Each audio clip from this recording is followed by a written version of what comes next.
আসসালামু আলাইকুম প্রিয় দর্শকবৃন্দ, আজকে আমি এমন একটি খবর নিয়ে এসেছি যেটার জন্য বাংলাদেশের লক্ষ লক্ষ পরিবার দীর্ঘদিন ধরে অপেক্ষা করছেন। কবে মালয়েশিয়া যাওয়া শুরু হবে, কবে মেডিকেল হবে, কবে ভিসা প্রসেসিং শুরু হবে। আজকের এই ভিডিওতে এই সব প্রশ্নের উত্তর পাবেন। সাথে জানবেন এই মুহূর্তে আপনার কি করা উচিত আর কি করা উচিত নয়। তাই শেষ পর্যন্ত মনোযোগ দিয়ে দেখুন। পটভূমি একটু পেছন থেকে শুরু করি। একসময় মালয়েশিয়া ছিল বাংলাদেশের সবচেয়ে বড় শ্রমবাজার। লক্ষ লক্ষ বাংলাদেশি সেখানে কাজ করে পরিবারকে স্বাবলম্বী করেছেন এবং দেশে পাঠিয়েছেন কোটি কোটি টাকার রেমিটেন্স। কিন্তু বিভিন্ন জটিলতায় সেই প্রক্রিয়া একসময় থেমে গিয়েছিল।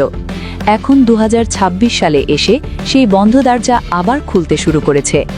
আজকের প্রতিবেদনে আমরা জানব ঠিক কতটুকু খুলেছে এবং সামনে কি অপেক্ষা করছে।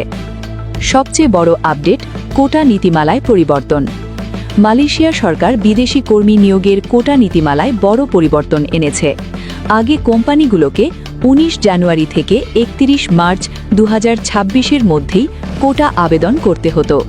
এই সময়সীমার বাইরে আবেদন করার কোনো সুযোগ ছিল না, কিন্তু এখন সেই বাধ্যতামূলক সময়সীমা সম্পূর্ণ তুলে দেওয়া হয়েছে। নতুন নীতিমালায় কোম্পানিগুলো এখন যে কোনো সময় কোটা আবেদন করতে পারবে।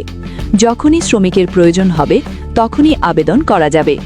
এই সিদ্ধান্ত মালয়েশিয়ার শ্রমবাজারকে করেছে আরও নমনীয় ও গতিশীল, এবং বাংলাদেশের জন্য এটি একটি বড় ইতিবাচক সংকেত। কোন সেক্টরে সবচেয়ে বেশি চাহিদা? মালয়েশিয়ায় এই মুহূর্তে বিদেশি শ্রমিকের তীব্র সংকট চলছে।